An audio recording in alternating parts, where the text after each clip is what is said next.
भगवान हमारा श्रृंगार करते हैं रोज, होता है श्रृंगार। और हम इतने भाग्यवान जो हम सभी ने भगवान के घर जन्म लिया है या नहीं। एक बार हम प्लेन में कहीं जा रहे थे, एक परिवार अपने 2 छोटे बच्चों को भी ले जा रहा था। 4 थे वो, 2 माँ बाप, 2 छोटे बच्चे। तो जो बाप था ना, वो कह रहा था ये देखो दोनों कितने भाग्यवान हैं, जन्म लिया नहीं और प्लेन में यात्रा कर रहे हैं। हमें यात्रा करने में तो कितने साल लग गए, 50। ये जन्म लेते ही कर रहे हैं।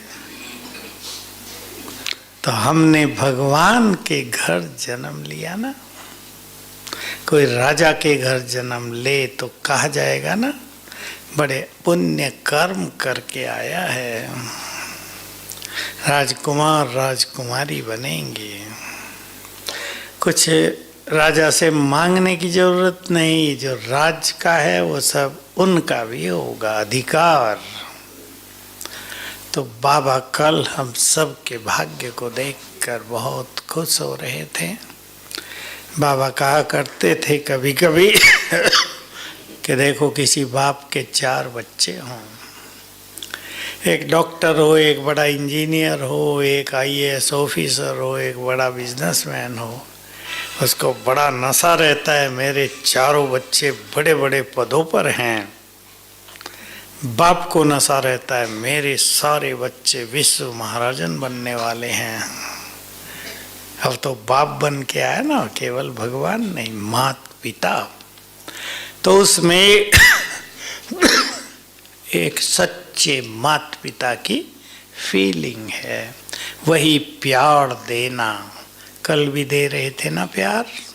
बताओ क्या क्या चाहते हैं बाबा? मेरा एक भी बच्चा पीछे न रह जाए, सब विजयी बन जाए। क्योंकि विजयी नहीं बनते तो माया से कष्ट होता है। सब विजयी बन जाएं, सुखी हो जाएं। ऐसे न हो मेरे साथ चल ही ना सकें और फिर यमदूतों के साथ आएं। होगा ना ऐसे? कुछ आत्माओं को बाबा बुलाएगा, आओ चलते हैं। वो तो चलेंगे बाबा के साथ, और जो नहीं आएंगे उनके लिए यमदूतों को भेज देगा, भाई आते ही नहीं, अब लाओ खींच के। तो हम सभी बहुत भाग्यवान हैं। जितना जितना अपने श्रेष्ठ भाग्य के नशे में रहेंगे, क्या होगा? बोलो। ज्यादा ही खांसी उठने लगी हॉल में आके। बोलो क्या होगा? केवल खुशी नहीं, और कुछ बताओ। क्यों बाबा कितनी बार हमें हमारे भाग्य की याद दिलाता है। ठीक है, हम भाग्यवान हैं, उसने भाग्य बनाया, ओके, खत्म हो गया खेल। लेकिन वो क्यों याद दिलाता है? नशा हो जाए। और बोलो बोलो। और बहुत सारे अच्छे राज हैं इसमें। बाबा हमें हमारे भाग्य की याद दिलाता है। भाग्य विधाता ने स्वयं तुम्हारा भाग्य बनाया है। किसी का बाप ही भाग्य विधाता हो तो वो अपने बच्चे का भाग्य कैसा बनाएगा? हैं? माताओं के हाथ में कागज और पेन दे दिया जाए कि अपने इस बच्चे का भाग्य लिख दो, क्या लिखोगी माताओं? बोलो। जो अच्छे से अच्छा ख्याल में होगा ना, वो लिख देंगे। हाँ, जो भी उसको अच्छा लगता होगा। किसी को राजा ही अच्छी लगती है, मेरा बच्चा प्रधानमंत्री बने, मैं तो ये लिखती हूँ पहले। तो हमारा पिता खुद भाग्य विधाता। सोचो, ये हमारा सबसे बड़ा भाग्य। तो भाग्य की स्मृति में रहने से भाग्य बढ़ता जाएगा। अंडरलाइन कर लो। ऐसे ही बाबा याद नहीं दिलाते, जितना भाग्य का नशा होगा मन व्यर्थ से मुक्त होता जाएगा। समस्याएं लेकर रोज मेरे पास बहुत सारे लोग आते हैं, उनमें माताओं की संख्या ज़्यादा होती है। क्या होता है, समस्याएं बड़ी होती नहीं हैं, परंतु वो सोचते ज़्यादा हैं, इसलिए छोटी सी बात बहुत बड़ी लगती है। अब एक माता आई 2 दिन पहले शांतिवन में, मेरा लड़का उसने एमटेक किया है, अच्छी जॉब में है, लेकिन सरकारी जॉब चाहता है, इसलिए बहुत परेशान है। मैंने कहा कितना पैसा मिलता है? 1 लाख मिलता है। अब न माँ संतुष्ट न बच्चा संतुष्ट, उनके लिए बड़ी समस्या कि वो स्ट्रेस में रहता है, सरकारी जॉब मिले मुझे। वो तो हम जानते हैं क्यों चाहते हैं लोग, काम कम करना पड़ता है। प्राइवेट वाले थोड़ा घिसेंगे ज़्यादा, पूरा घिस देंगे, काम लेंगे। मैंने कहा उसे कहो अगर तुम संतुष्ट रहोगे तो सरकारी मिल जाएगी, नहीं संतुष्ट रहोगे तो न इसका मजा न उसका मजा। देखिए सोचने की बात है ना। हमारा आज तो रमेश को बहुत एडिटिंग करनी पड़ेगी। हमारा भाग्य का नशा हमें व्यर्थ से मुक्त करेगा। और क्या नशा चढ़ाएगा? भगवान भाग्य देने आ गया है, यहाँ के छोटे छोटे भाग्य के पीछे क्यों भटकें? भटक रहे हैं बहुत। जिसको भाग्य का नशा बहुत होगा, ध्यान से सुन लें, उसका वर्तमान भाग्य भी चमकने लगेगा। समझ गए ना इसका अर्थ? वर्तमान में जो कुछ आपको चाहिए, अच्छे से अच्छा भाग्य, लोग भी आपको देखकर कहेंगे ये बहुत भाग्यवान हैं, देखो इनके काम कैसे हो रहे हैं फटाफट, थोड़ा सा करते हैं ज़्यादा मिलता है, सहज सफलता हो रही है। तो भाग्य का नशा बहुत जरूरी है। बाप के द्वारा मिला हुआ भाग्य, बोलो नशा है। भगवान की पालना में पल रहे हैं। सोचो, इसको केवल साधारण बात ना समझो। भगवान ही आकर सवेरे उठाते हैं, पढ़ाते हैं, उसका संपूर्ण प्यार हमारे लिए है। इसलिए लौकिक की छोटी छोटी बातें भूल कर इस स्वमान में आ जाएं सभी। मैं तो गरीब हूँ, मेरा पति तो मुझे बहुत तंग करता है। माताओं की समस्या होती है, ज्ञान में चलते हैं तो बहुतों को इसी परिस्थिति से गुजरना पड़ता है, बिल्कुल नेचुरल है। जब से भगवान आया प्योरिटी पे झगड़े होने लगे, पर माताएं बहादुर हैं, विजयी होने लगी। जितना तंग किया जाता है, बोलो माताओं, उतनी ही ताकत बढ़ जाती है, क्योंकि ताकत देने वाला जिसके लिए मार खा रहे हैं वो भी तो सोचता है ना। एक के पति ने उसकी पत्नी मानती नहीं थी, रोज गीता पाठशाला में जाए। एक दिन तैयार था, एक मोटा सा डंडा होता है उधर यूपी में किसानों के पास, जब वो आई तो जोर से उसकी कमर में मार दिया। उसकी कमर में रहता था दर्द, वो सीधी हो गई, कहती एक और मार दे तो सदा के लिए दर्द।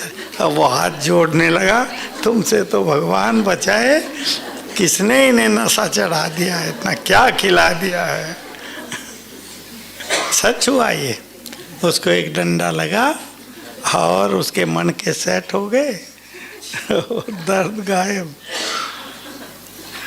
तो भगवान हमारा श्रेष्ठ भाग्य बना रहा है, हमारे लिए हथेली पर बहिष्ठ लाया है। इस तरह चिंतन करो, कितना बड़ा भाग्य मिला कि जिसे ढूंढ रहे थे वो सम्मुख, जिसे संसार खोज रहा है वो हमारा हो गया। जिसे लोग जान भी नहीं पाए वो हमें सारे रहस्य समझा रहा है। चिंतन, जो बाबा ने कहा ना, बिजी रखो, चाहे मनसा सेवा में, चाहे वाचा में, चाहे मनन चिंतन में। फोन में बिजी नहीं रखो। कई सोचते हैं बाबा ने कहा ना बिजी रखो, चलो फोन में बिजी रहते हैं सारा दिन। ये नहीं कहा बाबा ने। मन बुद्धि को श्रेष्ठ पुरुषार्थ में, स्वमान में, अच्छे योग के अभ्यासों में बिजी करो। इस बात को आगे बढ़ाने से पहले एक और रहस्य था। कल श्रीमत की बात की बाबा ने, सदगुरु की पालना, और कहा पहली श्रीमत है मन मना भव, सीधी आत्मा समझ, मुझे याद करो, मन मना भव। एक बहुत सुंदर पैमाना है सबके पास।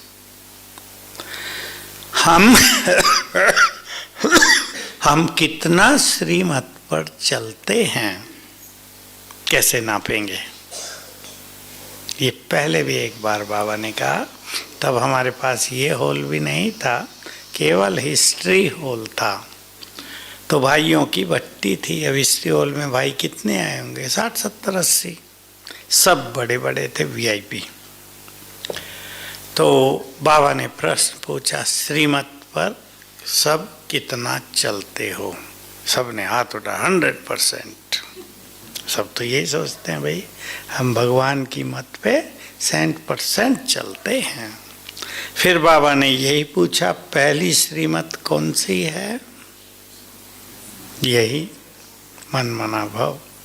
तो कहा जो जितना इस पहली श्रीमत का पालन करते हैं, समझ लो उतना ही सारी श्रीमतों का पालन होता है। फिर पूछा, अब बताओ कितना श्रीमत पे चलते हो? सब ठंडे। मुझे याद है हुसैन बाबा ने पूछा, 8 घंटे योग किस किस का है? सब ठंडे। तो कहा श्रीमत जो पहली है उसमें सारी श्रीमतें समाई हुई हैं। सब अपने को इस तरह से चेक करेंगे तो भगवान हमारा श्रेष्ठ भाग्य बना रहा है। हम कितने समीप आ गए। कभी सोचा भी नहीं था कि भगवान को इस तरह पाएंगे, मिलन होगा, वो हमारा हो जाएगा। भाग्य किसे कहते हैं? सोचो, संसार में भी भाग्यवान व्यक्ति कौन माना जाता है?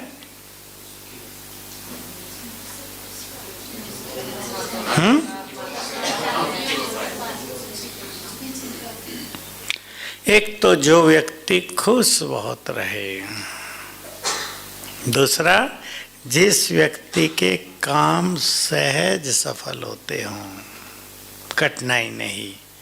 कुछ लोग ऐसे होते हैं बहुत मेहनत की, लास्ट में जाकर खेल बिगड़ गया। ऐसा बहुतों का हो रहा है।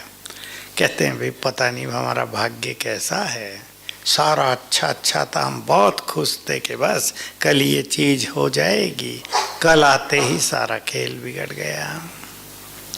तो सहज सफलता, धन धान्य से संपन्नता, बहुत खुशी, परिवारों में प्यार, ये श्रेष्ठ भाग्य की निशानी है।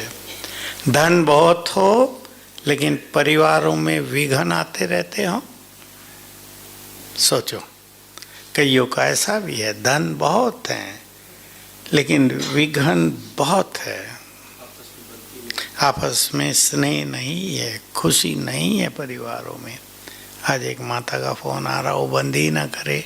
मेरा पति घड़ी घड़ी बीमार होता है, एक बीमारी जाती है, दूसरी लग जाती है, वो जाती है, तीसरी। हम तो तंग हो गए।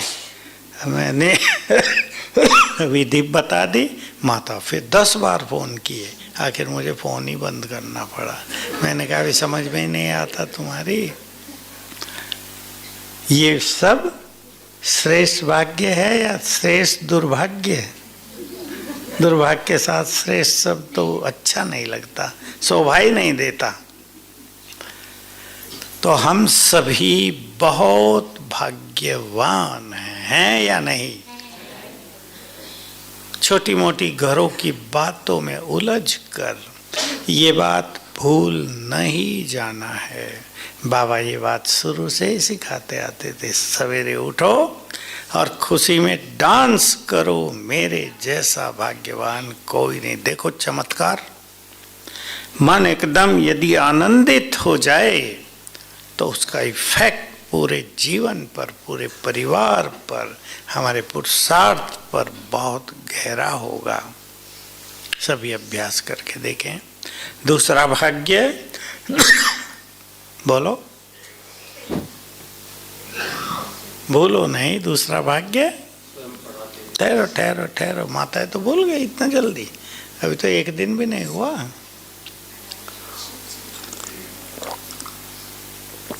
बोल रहे आप, ठीक बोल रहे, मैं इधर वालों से बुलवाना चाहता हूँ। डायरी खोल रही अभी। अरे बाप, टीचर, सदगुरु 3 है ना, ये तो फट से याद आ जाना चाहिए था। टीचर से मिलने वाला भाग्य है, ये भी भाग्य या नहीं? किसी स्टूडेंट को किसी क्लास में अच्छे शिक्षक मिल रहे हो पढ़ाने वाले, जो दिल से पढ़ाते हैं, ऐसे नहीं कोर्स आधा छोड़ा, आधा इधर किया, आधा, ऐसे हैं टीचर आज भी। ट्यूशन के चक्कर में और बहुत बड़ी चीज हो गई, जो ट्यूशन करेगा उसको नंबर अच्छे मिलेंगे, पता है ना आपको। अब मैं टीवी के आगे बैठा हूँ, ज़्यादा तो नहीं बोलूँगा, नहीं तो टीचर लोग मेरे से नाराज हो जाएंगे, पर ये परंपरा चल पड़ी है, ईमानदारी नहीं रही। हम लोग फिजिक्स पढ़ते थे, 1-2 बार इतने अच्छे लेक्चरार मिले कि बस उनका एक बार पढ़ाना और हमारा तैयार। तो खुशी होती है ना भाई, भाग्य से अच्छे शिक्षक मिले हमें। और हमें कौन शिक्षक मिला? ठंडे हो गए इधर वाले तो। कौन शिक्षक मिला? स्वयं ज्ञान का सागर, जिसको कहीं पढ़ने की जरूरत नहीं, जिससे बाहर कोई ज्ञान नहीं है, जो त्रिकालदर्शी आदि मध्य अंत को संपूर्ण रूप से जानने वाला है, वो हमें टीचर रूप में मिला। तो क्या हो गया हमें? अब गहराई से चिंतन करो और उसकी खुशी में आ जाएं सभी। क्या मिला? एक तो बाबा ने कहा एजुकेशन सोर्स ऑफ इनकम। तो इनकम तो हमारी बहुत हो रही है। रोज कितनी सैलरी मिलती है? भगवान से कितनी सैलरी मिल रही रोज भाइयों को? सैलरी क्या लेनी, उसका सारा माल हमारा। और सोचो, शिक्षक जिसने हमें ऐसा ज्ञान दे दिया कि और कुछ जानने की जरूरत नहीं रही। इस सत्य ज्ञान की खोज में, वही बंद कर लो फोन, इस सत्य ज्ञान की खोज में संसार युगों से है, किसी को भी पता नहीं चला। गीता में खोजा, उपनिषदों में खोजा, दर्शन है भारत में गिने, बाइबल में खोजा, किसने कुरान में खोजा, लेकिन फरिश्तों तक पहुंचे लोग। अल्लाह अल्लाह करते तो रहे, पर वो है कौन, ये किसी को क्लियर पता नहीं चला, न भारत वालों को न विदेश वालों को। और बाबा ने सरल शब्दों में, हंसाते बहलाते गुह्यतम ज्ञान दे दिया, जो सृष्टि के बहुत बड़े बड़े सीक्रेट्स हैं, रहस्य हैं, वो सब खोल दिए। जो है ना भोलेनाथ के गीत में, डमरू डम डम बोले, अगम निगम के भेद खोले, सारे भेद खोल दिए। तो फायदा हुआ, खोज समाप्त हो गई। हुई या नहीं? या जानना बाकी है, पता नहीं भगवान कहाँ रहता है, नहीं है ना। संपूर्ण ज्ञान, और संपूर्ण ज्ञान जब मिल जाता है उसकी पहचान ही ये है, खोज समाप्त। हम तृप्त हो गए कि जो जानना था वो जान लिया। भटकन बंद। कहाँ कहाँ लोग तीर्थों पर भटकते हैं, बस लेके चलते हैं। आजकल की प्रथा, भाई 4 मास में चारों धाम का चक्कर लगाएं, कैसे खाना नहाना धोना, कितनी मुश्किलात, कितना खर्च। बस खड्डे में गिर जाती है, गिर गई। हाँ, होता है ये सब। सारी भक्ति बेचारों की पूरी हो जाती है। लोग प्रश्न करते हैं, फलाने धाम पे जा रहे थे फिर भी बस गिर गई, इनके भगवान ने क्या किया, बचाया ही नहीं। भगवान उनके पाप कर्मों का क्या करे। कर्म तो सभी के अपने अपने हैं ना, वो उनके साथ हैं। तो टीचर्स हमें सर्वश्रेष्ठ ज्ञान दे रहे हैं। विचार करो इस ज्ञान से, इस ज्ञान से। सभी साइलेंट कर दो अपने अपने फोन को, नहीं तो बार बार बजेंगे, वाइब्रेट पे कर दो। इस ज्ञान से ध्यान से सुनो। अब हमें श्रेष्ठ दिव्य पवित्र बुद्धि मिली।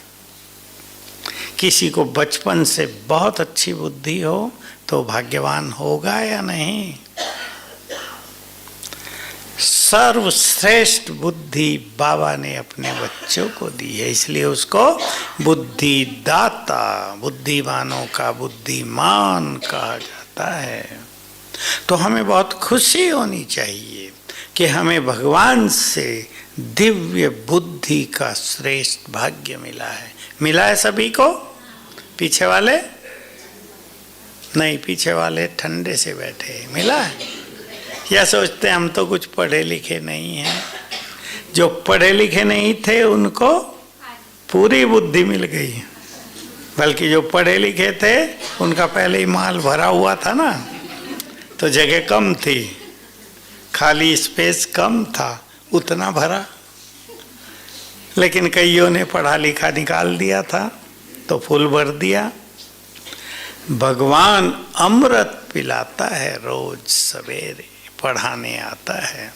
और आगे चलो, पढ़ाई का बहुत सुंदर भाग्य है जो संसार में किसी पढ़ाई में नहीं है, कि रोज सवेरे सवेरे हमें सुंदर विचार मिलते हैं। रोज हमारे विचार बदलते हैं। कोई भारी होकर घर से आया हो मुरली सुनने, कैसा होकर जाएगा? कोई रोते हुए आए हो मुरली सुनने, हंसते हुए जाएंगे। है या नहीं प्रैक्टिकल में? तो ये बहुत बड़ा भाग्य है ना। कहीं भी सत्संग लोग रात को करते हैं और बाबा ने शुरू किया सवेरे, ताकि दिन की शुरुआत ही सुंदर हो ना। रात को कुछ सो रहे हैं, भागवत कथा चल रही है, कोई सो रहे हैं, कोई कुछ सुन रहे, कुछ इधर उधर देख रहे। हमने देखे थोड़े लोग भागवत कथा सुनने वाले, उसका कोई सुख थोड़ा ही है उन्हें। ठीक है, वो कथा जानते थे, एक बार फिर सुनाए। बाबा की मुरली रोज हमें जगा देती है। बाबा के महावाक्य, माया सुलाती है, बाबा जगाते हैं। बाबा माना उसकी मुरली जगाती है। रोज सवेरे सवेरे जब तक संसार उठे, आप सभी अमृत पीकर अपने घर चले जाते हो। जाते हैं? कितना बड़ा भाग्य है हम सबका। तो अमृत पान करा रहा है बाबा। इस पढ़ाई से जो भविष्य में मिलेगा, जो बाबा ने भी कहा, वो तो बड़ी बात है ही। स्वराज अधिकारी बना दिया हमें, डबल राजा। एक स्वराज अधिकारी, दूसरा तो क्लियर है ही, पर ये स्वराज का अधिकार बहुत बड़ा अधिकार है। अपने राजा, कर्मेंद्रियों के राजा। कुछ संप्रदाय भारत में ऐसे हैं जिनमें कर्मेंद्रियां जीत बनना ही सबसे अच्छी स्थिति मानी जाती है धर्म में, संन्यास में, त्याग में। और हमारी स्थिति उससे भी आगे, कर्मेंद्रिय जीत भी, मन बुद्धि संस्कारों के भी राजा, उन पर भी राज करने वाले। इसकी प्रैक्टिस सभी को बहुत करनी चाहिए। सद्गुरु के द्वारा मिला हुआ भाग्य। कोई किसी अच्छे गुरु का शिष्य होता था। आज मैं पूछ रहा था, सत्य साईं बाबा वाले लोग आए थे कुछ उधर के सेंटर के, तो मैंने कहा सत्य साईं बाबा का कोई शिष्य बैठा क्या गद्दी पे? कि नहीं, कोई बैठा ही नहीं। तो मैंने कहा कौन संभाल रहा? ट्रस्ट बना दिया है। तो देखो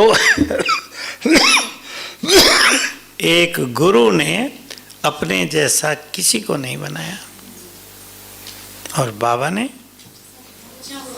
हर बच्चा अपने जैसा। हर बच्चे में मेरा स्वरूप, हर बच्चा पवित्र और पुण्य आत्मा। कितना बड़ा काम किया सद्गुरु बनकर।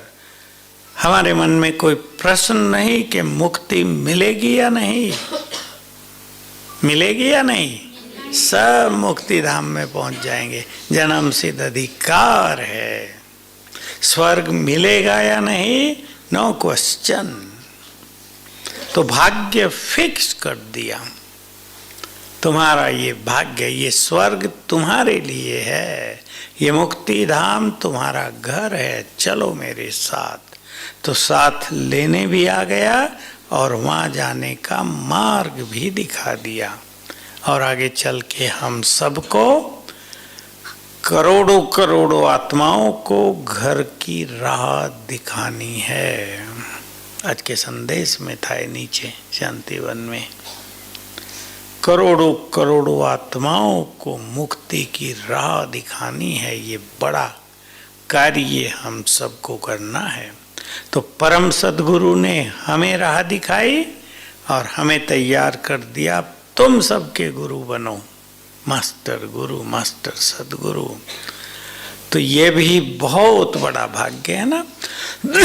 किसी को अच्छा गुरु मिल जाए वो भी भाग्यवान। और हमें तो स्वयं भगवान परम सद्गुरु बनकर मिला। हमारा गुरु कोई मनुष्य नहीं, हो भी कैसे सकता है? जो इस देव देवियां, उनका गुरु कोई मनुष्य हो सकता है? भाई दुर्गा, सरस्वती, अम्बा, काली, कोई कहे फलाना व्यक्ति इनका गुरु है, कोई मानेगा? मजाक करेंगे, कहेंगे तुम्हारी अकल ठीक है। तो सब कौन बैठी हैं यहाँ? देव देवियां। इनका गुरु बनने का अधिकार केवल एक को है, दूसरा कोई बनने की हिम्मत भी नहीं रख सकता। किसी में वो कला भी नहीं, किसी में वो ज्ञान भी नहीं है।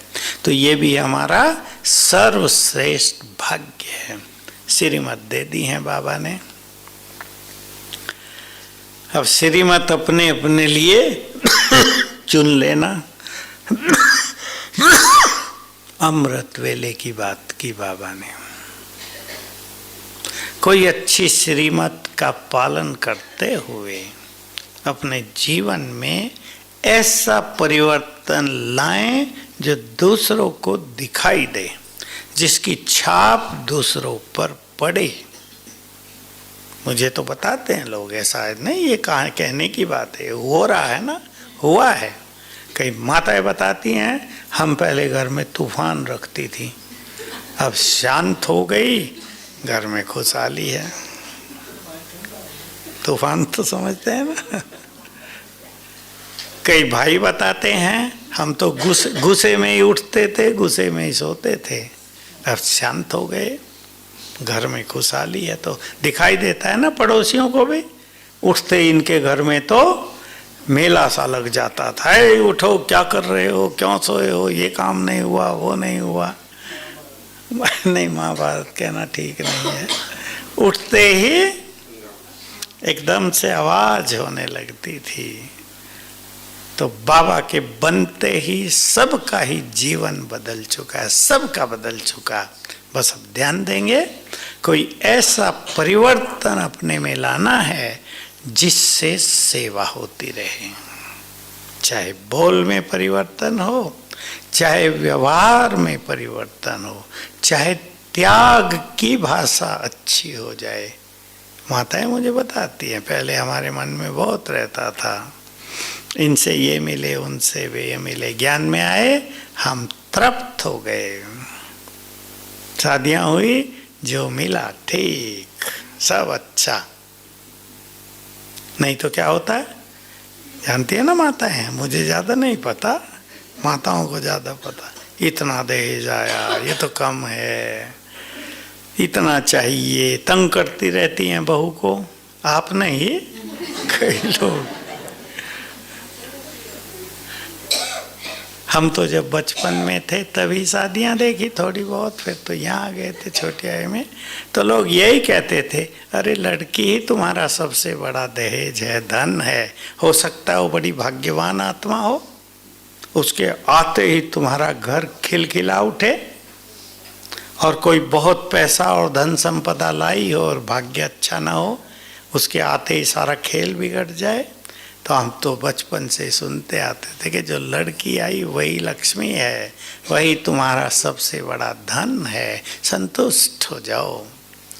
लेकिन समय अनुसार खेल बदल चुका है। अब क्या हो गया, धन ही सब कुछ। आज ही 4-5 केस आए, साउथ इंडिया वाले थे ना, हम भाइयों में बहुत प्यार था, अब बंटवारा होने लगे, सब कोर्ट में जा रहे हैं। कोई जरा भी कम लेने को तैयार नहीं, कोई दूसरे को ज्यादा देने को तैयार नहीं, कोर्ट के चक्कर कट रहे हैं, बोलचाल बंद हो गई है। कब तक भाई भाई थे, जब तक संपदा का ये चक्रव्यूह नहीं था। 4 आए आज ऐसे लोग, क्या करें हम। एक तो माता थी बेचारी, मेरे बेटे लड़ रहे हैं, तो समस्या होती है ना। माँ ज्ञान में बहुत जेंटिल, बहुत अच्छी उसकी स्थिति। तो हमारा भाग्य है, सर्वश्रेष्ठ खजाने बाबा ने हमें दे दिए हैं। जो बाबा के खजाने वे हमारे खजाने हैं, इस भाग्य को याद रखें। बाकी लोगों के खजाने तो न उनके काम आएंगे न किसी और के। 2025 से संसार में क्या क्या होगा हम सब साक्षी होके देखेंगे। सुखी वही रहेंगे, कल की मुरली से जोड़ दो इसमें, जो मास्टर सर्वशक्तिवान बन जाएंगे, पावरफुल। न उन्हें भय लगेगा, न वो किसी बात से विचलित होंगे, सहज सीट पर बैठे राजा की तरह। प्रकृति भी उनका ऑर्डर मानेगी, प्रकृति को भी ऑर्डर देंगे। अब बात थी मुरली में और कई पॉइंट थी, लेकिन ये भी थी बालक सो मालिक। याद है, बाबा के बालक बने हैं तो सर्व खजानों के मालिक बन जाओ। इस पे सभी चिंतन करेंगे बहुत अच्छी तरह। अमृत वेला क्या था कल, बाबा ने चक्कर लगाया। बाबा तो फट से घूम आता है, देख भी लेगा फट से, थोड़ा एक एक के पास खड़े होके देखेगा, फट से सबको जान लेगा। तो बैठे तो सब थे, लेकिन लाइट हाउस माइट हाउस की स्थिति में बहुत कम थे। अर्थात पावरफुल योग जिसकी सकाश सारे संसार को पहुंचे, ऐसा योग हमें रोज सवेरे करना है। आप तो कहाँ बैठे हैं, कहाँ बैठे हैं, मोटी बात, मधुबन में। यहाँ के वाइब्रेशंस संसार में पहले नंबर के, दूसरे नंबर के ज्ञान सरोवर के, पहले नंबर के यहाँ जहाँ ब्रह्मा ने तपस्या की। हमें इस बार एक बहुत अच्छी चीज देखने को मिली अभी अभी उज्जैन में। महाकाल का मंदिर तो है ही, लेकिन महाकाल लोक एक और बना दिया पास में, 900 मीटर में है, एक किलोमीटर का एरिया है उसका। रात को क्या सुंदर था वो, हम सोच रहे थे हमारे महल कैसे होंगे भाई, ये कलयुग में इतना सुंदर बना रहे। तो वहाँ शंकर जी को, महादेव को आदि योगी के रूप में दिखाया है।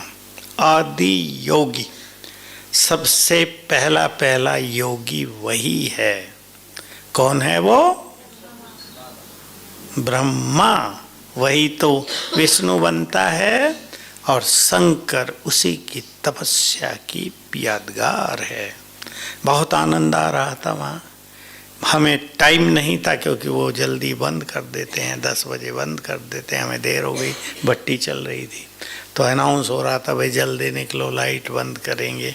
तो हम भागते भागते भी देख आए। पर देखने योग्य चीज है, और उज्जैन में ही एक बहुत सुंदर चीज है जो संसार में कहीं नहीं है। उज्जैन में ये यादगार है कि महादेव और पार्वती जाते हैं, गोपाल कृष्ण का मंदिर है उसमें जाते हैं वहाँ वो भक्ति के तौर पे, और लक्ष्मी नारायण को राज सत्ता सौंपते हैं कि हमने अपना काम कर लिया, अभी संसार को तुम संभालो, हम चले कैलाश पर्वत। संगम की एंड की यादगार, बहुत क्लियर। और महाकाल की जो आरती होती है शायद 5 बार होती है, हमने भी देखी 2-3, बिल्कुल वही जो अव्यक्त बाप दादा के द्वारा पाठ चल रहा था। विदाई कैसे लेते थे, आते कैसे थे, तो हमें भी देखने को मिला। पहले भी देखी थी, लेकिन इस बार वो जो लोक बनाया है उन्होंने, वो लोक का अर्थ है कि महादेव जी के सारे जो चरित्र हैं उनको चित्रित कर रहे हैं मार्बल से। जैसे श्री कृष्ण के होते हैं ना बहुत सारे, राम के होते हैं, महादेव के भी कर रहे हैं। तो बहुत सुंदर देखने योग्य स्थान है। वैसे भी हमने देखा उज्जैन के वाइब्रेशंस और शहरों से अलग हैं। आप में से कोई गए हों, वहाँ विक्रमादित्य का सिंहासन 32 उसकी भी यादगार है जहाँ वो था, और वहाँ के वाइब्रेशंस बहुत ही आकर्षक हैं, बहुत आकर्षक। तो मैंने देखा कि बाबा ने जो कार्य किया उसकी बहुत सच्ची यादगार उज्जैन महाकाल मंदिर में दिखाई गई है, और वहाँ की जो भक्ति पूजा है उसमें दिखाए गए। अब बाबा 100 साल अपने का पूरे करते ही ये स्वर्ग का राज देवी देवताओं को सौंपकर रिटायर हो जाएगा। अब तुम संभालो, तुम्हारी दुनिया, मेरा काम पूरा हो गया। तो आदि योगी, ये शब्द बहुत ही सुंदर है। ब्रह्मा ही तो सबसे बड़े योगी हैं।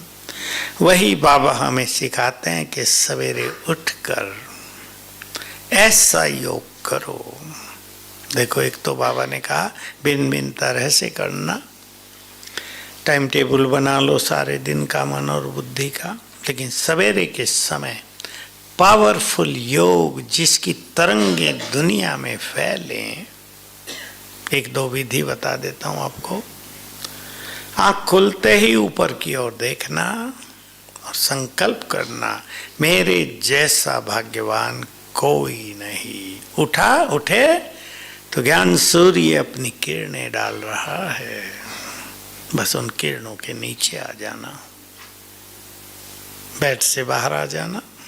भले हाथ मुंह धोना है, फ्रेश होना है, लेकिन ये अभ्यास करते हुए आँख खुली, स्वयं भगवान ने उठाया है। प्यार से उठो बच्चे, मेरे से जो चाहे ले लो, और ऊपर से ज्ञान सूर्य की किरणें पड़ रही हैं।